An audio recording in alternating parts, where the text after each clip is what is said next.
Devenu comment dans ma vie? Je ne supportais pas d'aller à l'église. Moi, je combattais les églises. Il y avait une église à côté de nous et je prenais des baffles et je mettais contre l'église et je mettais du MC Hammer. Et en ces temps-là, il y avait une chanson de MC Hammer qui disait « Pray, pray ». Il rappait sur la prière, mais pour le diable. Et je leur mettais maintenant « Priez, priez » de MC Hammer. Et le pasteur là était pauvre. Il n'avait même pas de baffle, ni de micro. Il sortait et me disait « Marcelo, toi, arrête ta musique ». J'ai dit « Oh, pasteur, que ton Dieu t'achète des baffles. Ici, c'est chez nous. » Et il me maudissait. Ah oui, je ne supportais pas les hommes de Dieu. Quand tu as la sainteté, en moi, j'avais envie de donner les coups à tous ceux qui craignaient Dieu. Si seulement tu dégages la présence de Dieu, j'avais envie de donner des coups. Pourquoi? Parce qu'à l'âge de 10 ans, j'ai eu une apparition des sorcières qui sont venues me bouffer. Vous qui ne croyez pas que la sorcellerie existe, que les démons existent, que le diable existe, vous vous trompez. J'étais endormi sur mon lit et j'ai vu traverser le mur des femmes, une dizaine de femmes, habillées en cagoule, en train de chanter en Swahili. Le Swahili, c'est l'une de nos langues au Kivu, parce que j'ai grandi au Kivu. Elles chantaient en Swahili, Wangu Marcelo, Ndakula Marcelo. C'est-à-dire, Marcelo est à moi, je vais manger Marcelo. Et pendant que ces femmes chantaient, mes frères, elles jouaient un tam-tam. Vous voyez les tam-tams du village là? Je vous dis, dans la coutume africaine, il y a beaucoup de sorcellerie. Hein? C'était du sang vraiment là, un tam-tam satanique. Et il y avait une casserole dans le vide qui était en train de bouillonner sans feu. Ah oui, la lévitation. Et qui bouillonnait dans le feu, sans feu. Et j'ai vu mon esprit aller dans la casserole. Plus elle chantait, plus je sentais mon esprit aller dans la casserole pour être mangé. J'étais bloqué, paralysé. Je n'arrivais même pas à causer avec mon frère qui dormait avec moi. Je ne pouvais même pas le bouger. J'étais éveillé. C'est pas que je dormais, je voyais, je vivais en live l'expérience. Et en ces temps-là, je priais quelque part. J'évite de citer le nom parce que je suis en cessez-le-feu. Je priais quelque part. Alors quand je priais là-bas, on n'avait que 2 prières. Soit tu salues maman, soit tu dis notre Père. J'ai salué maman. Maman ne m'a jamais répondu. J'ai resalué. Resalué, je vous dis, maman vraiment ne répondait pas. Arrêtez de saluer maman.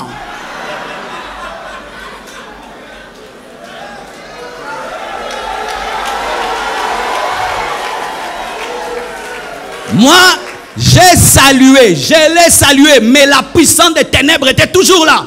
Et puis j'ai pris ma deuxième prière que nous avons enseignée là-bas. Notre Père qui es aux cieux, que ton nom soit sanctifié, que ton règne vienne. Quand j'ai dit que ton règne vienne, à l'instant, elles ont disparu. La casserole a disparu. Ça, c'est une vraie prière. Ça, c'est la prière de la Bible. Ça, c'est la prière de la Bible. Mais malgré qu'elles ont disparu, je ressentais leur présence. Et j'ai couru voir mes parents. En ces temps-là, mes parents ne priaient pas. Ils ne connaissaient pas Dieu. Et j'entre dans leur chambre. J'avais 10 ans. J'étais un garçon très fier. Mais j'entre dans la chambre. Je dis, il y a des démons qui m'attaquent. Les sorciers sont là. Ils ont cru que c'était le rêve d'un enfant. Chers parents, faites très attention. Lorsque vos enfants vous racontent leurs rêves et leurs cauchemars, il se peut qu'ils vivent des expériences réelles, mais vous rationalisez tout.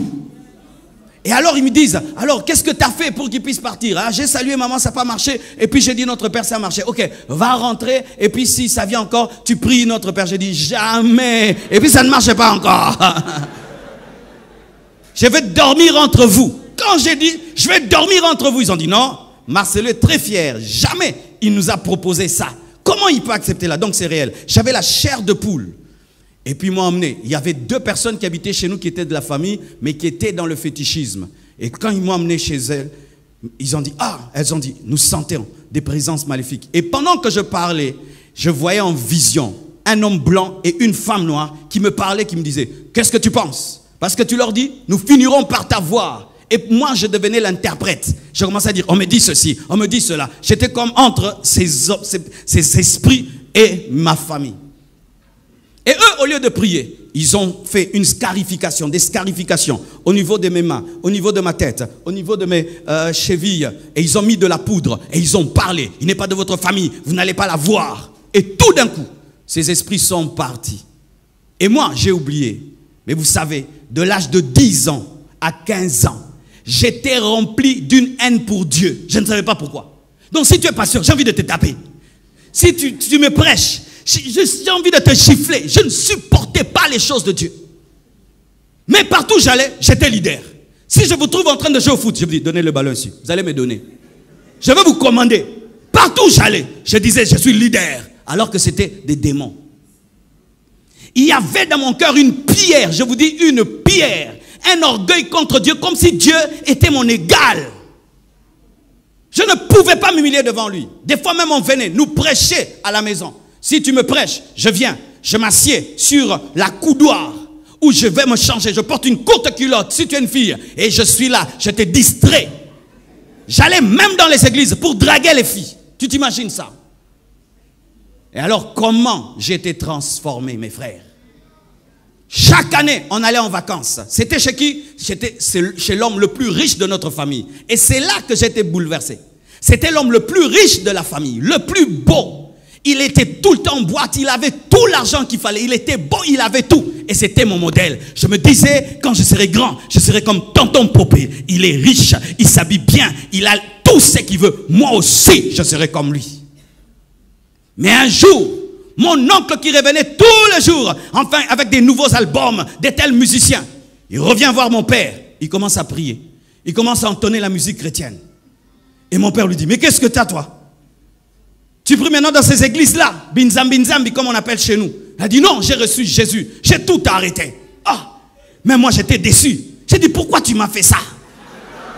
Moi qui voulais être comme toi, maintenant tu pries. J'étais déçu. Parce que quand j'allais en vacances chez lui, comme il était l'homme le plus riche du coin, j'étais le neveu de l'homme le plus riche. Tu t'imagines comment on nous traitait? Et puis, il nous a tendu un piège. Il a organisé des vacances encore chez lui. Et tous, nous sommes allés. Et là-bas, il a invité beaucoup de pasteurs. Beaucoup d'intercesseurs. La maison était remplie de prières. Tu vas là, rakababa, tu vas rababa. C'était les pires vacances de ma vie. Je me disais, mon Dieu, qu'est-ce qu'il a fait? Tu vas là, on prie, venez, on va prier. Et on nous mettait là ensemble. Et un pasteur au milieu. Et puis il nous faisait prier l'un après l'autre. Et puis il ferme les yeux. Et puis il dit, le frère Marcelo va prier. J'ai fait ça. Priez. Moi, votre frère, je ne suis pas votre frère. Même par respect, je n'ai pas osé faire la prière. Et puis il ouvre les yeux. Marcelo prie. J'ai dit, moi, je ne suis pas frère. Prie toi-même, pasteur. Il a prié. Et puis il dit, Marcelo, pourquoi tu es comme ça avec Dieu? J'ai dit, pasteur, regarde, dans votre église là, est-ce qu'il y a un métier? Il dit, non. Pourquoi tu veux que ce soit les premiers métiers de l'église? Tu vois, nous, cette peau ne prie pas. Nous, on aime pudique, on aime les femmes. Tu connais, non? Alors moi, si je commence, je vais abandonner. Ça ne sert à rien. Moi, je ne peux pas prier. Je suis mauvais. Va prêcher les autres. Ouais. Moi, j'étais toujours sincère. Depuis que j'étais païen. Toujours sincère. Toujours sincère. Et vous savez comment Dieu m'a eu? Ah, dites atmosphère. Maman, lorsque les choses vont mal dans ta maison, même si les enfants ne t'écoutent pas, change l'atmosphère. Change l'atmosphère, change l'atmosphère. Il y avait l'atmosphère de la présence de Dieu partout. Alors un jour, je vais me laver pour m'habiller, sortir voir ma copine et j'entre dans la salle de bain. Normalement, je finis de prendre mon bain, je vais sortir de la salle de bain. Devant la porte, je vois une forte lumière, mes frères. Une forte... Chaque fois que j'en parle, c'est comme si c'était hier. C'est ce qui a marqué toute ma vie jusqu'à aujourd'hui. Je ne joue pas avec les choses de Dieu parce que moi, je n'ai pas seulement cru par la foi, même j'ai cru aussi par la vue. Une lumière m'apparaît comme un soleil en plein midi, mes frères. Et une voix sort de la lumière comme un baffle. Marcelo, convertis-toi. Frère, j'étais là.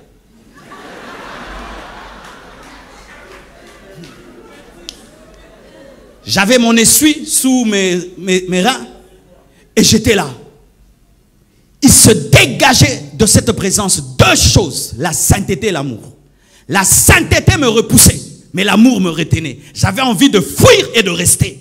Je sentais à la fois qu'il m'aimait beaucoup, mais je sentais à la fois qu'il était trop pur pour que je reste là. Il m'a dit, Marcelo, convertis-toi. Et j'ai répondu à la voix. On se convertit comment?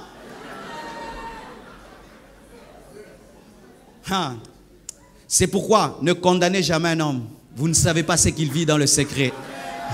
Ne condamnez jamais celui-là, il est allé en enfer. Si tu ne sais pas ce qui est arrivé avant sa mort, il se peut qu'avant même de rendre l'âme, il a pu donner sa vie à Jésus-Christ. Si j'étais allé dans cette salle de bain et je n'en étais pas sorti, qui aurait cru que j'y avais rencontré Jésus-Christ? Convertis-toi. Et je te réponds, comment on se convertit? Et puis il me répond, souviens-toi des paroles de mon serviteur Jean. Jean, c'était le seul pasteur qui tolérait mon orgueil et qui arrivait quand même à m'aimer. Continue à aimer ce païen-là, qui t'insulte, qui crache sur toi, qui te ridiculise quand tu vas prêcher chez lui. Continue à l'aimer, continue à le prêcher. Il se peut qu'il sera un grand serviteur de Dieu. Et Jean me prêchait toujours. Et Jean m'avait dit ceci, Marcelo, si tu fais un pas, Dieu fera 9 pas pour toi. Parce que je lui disais, Jean, moi je ne veux pas être moins sérieux avec Dieu. Je ne veux pas commencer et puis abandonner. Il m'a dit, Marcelo, Dieu ne te dit pas de te changer toi-même. Tu ne peux pas te changer. Donne-lui seulement ta vie et lui va faire le reste. Et la voix me rappelle la prédication de Jean. Fais un pas, Dieu fera le 9. Toi seulement crois. Et moi, je n'ai pas fait les prières d'acceptation. Je ne veux pas choquer quelqu'un, amen, hein? Mais je dois dire la vérité parce que Paul n'avait pas fait la prière d'acceptation. Il avait eu la révélation que Jésus est Seigneur. Beaucoup de gens font des récitations sans révélation. C'est pourquoi nous avons des faux chrétiens dans les églises. Seigneur Jésus, mais il n'y a pas de révélation. Quand cette voix m'a parlé et m'a dit, souviens-toi des paroles de mon serviteur Jean. Et je me suis directement souvenu que Jean m'avait dit, si tu fais un pas, Dieu fera 9 pas. Mes frères, je ne sais pas ce que j'ai dit. J'ai seulement commencé à pleurer. Pleurer. J'ai ouvert la porte. Je suis sorti calme de la salle de bain. Les gens ne comprenaient pas parce que c'était moi la star des vacances, la star. Je suis sorti et je suis allé m'habiller. Après, je suis allé dormir. Et puis j'ai cherché une Bible après. Je l'ai ouvert comme ça, je ne connaissais pas la Bible. J'ouvre. Tout ce que j'ouvre tombe sur moi. J'ouvre ici, ça me touche. J'ouvre là, ça me touche. J'ai dit, ça c'est quel genre de livre qu'on écrit pour moi? Et c'est quoi? Donc ça me touchait à un niveau. Et puis j'ai déposé la Bible. Ça me faisait trop mal. Et à l'instant, mes frères, tu t'imagines, tu te convertis aujourd'hui. Tu as une expérience de Jésus. Mais à l'instant, quand seulement je dors, je vois des nains, petits comme ça, tout noirs, qui volaient dans les airs, des milliers qui parlaient 3 langues au même moment, le français. Ne sois jamais orgueilleux de parler français, les démons parlent aussi français. Le lingala et le swahili, et me parlaient aussi. Pourquoi tu t'es converti en français? En lingala, en swahili, Dieu anini, 3 langues au même moment.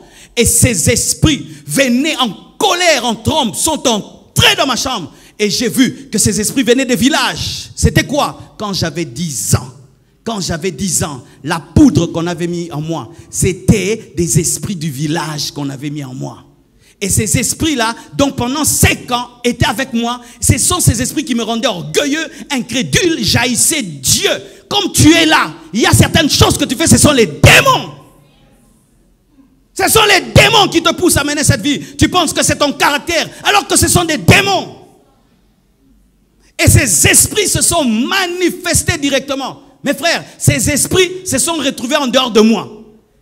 Sans prière de délivrance, lorsque ta conversion est profonde, les démons partent. Je te dis la vérité, quand ta conversion est profonde, les démons partent. Les chrétiens aujourd'hui, on les délivre, on les redélivre. Pourquoi? Vous n'êtes pas profond dans votre repentance. Jésus a dit, le prince de ce monde vient, mais il n'y a rien de lui en moi. Et ces esprits sont venus, comme s'ils contrôlaient ma vie. Et quand ils sont venus, ils m'ont pris pour me tuer. Mes frères, l'homme est réellement un esprit possédant une âme habitant un corps. Touchez vos corps. Une enveloppe, mes frères. Une statue. Une statue, ce corps. Il suffit que l'âme quitte ce corps. C'est une statue. Une statue. Quand ces esprits sont venus, j'ai vu que ces esprits me sortaient de mon corps. Mes frères, et j'ai commencé à mourir. C'est pas que j'ai fait un voyage astral, hein? Amen. Hein? Je commençais à mourir et j'ai vu mon corps étendu sur le lit. Et j'ai vu, parce qu'on était dans une chambre avec plusieurs frères et sœurs, et je les entendais causer, rigoler, parler. Je voulais leur parler, mais je n'arrivais pas. Ce jour-là, j'ai expérimenté que le salut est individuel. Vous qui avez des péchés de groupe, vous commettez une grosse erreur. Vous qui péchez en groupe, vous qui vous opposez à Dieu en groupe, vous qui menez des choses de groupe, ce jour-là j'étais seul et je ne pouvais parler à personne. C'était ma vie, c'était mon expérience, c'était mon expérience, c'était mon expérience.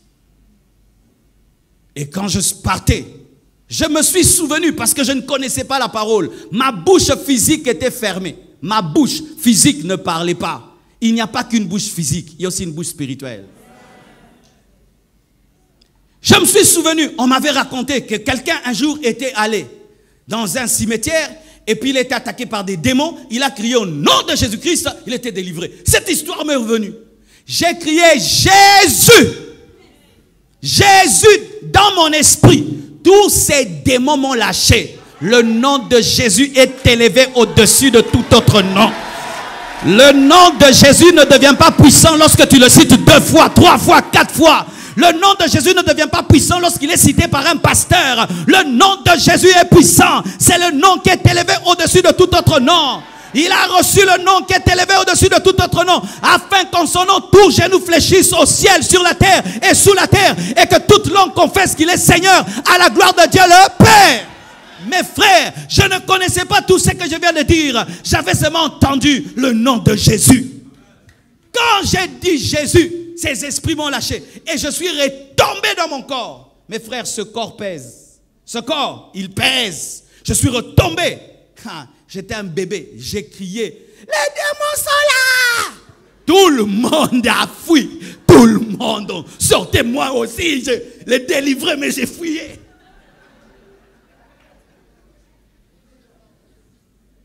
Et vous voyez, dès le début de ma vie chrétienne, je n'ai pas eu le temps de blaguer.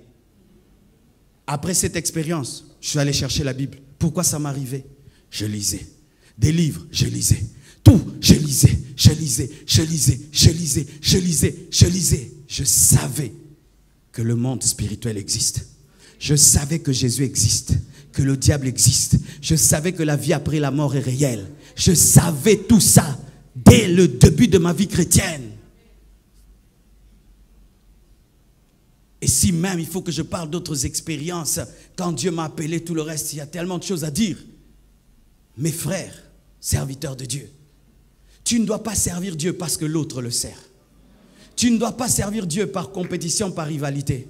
Tu ne dois pas servir Dieu par envie. Ça fait bien d'être devant et d'être sur un tapis rouge. Moi aussi, je deviens un pasteur. Qu'est-ce que Dieu t'a dit? Si tu es un civil, tu vas à la guerre, tu vas mourir, mon frère. Est-ce que Dieu t'a mandaté? Est-ce que Dieu t'a parlé? Lorsque Moïse s'est tenu devant Dieu, il a dit, je dirais, qui m'a envoyé? Au nom de qui? Tu vas au nom de qui? Quel est le nom de ton Dieu? Quelle est la révélation de ton Dieu? Quelle est l'expérience que tu as eue?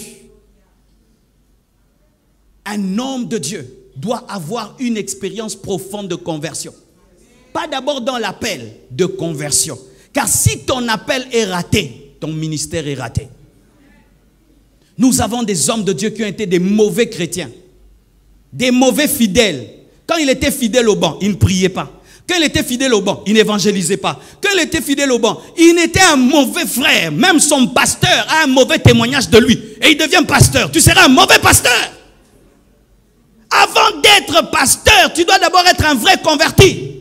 La Bible nous parle d'abord de la conversion de Paul par l'apparition de Christ, ensuite de son envoi. Mais toi, tu es envoyé, mais tu n'étais pas converti.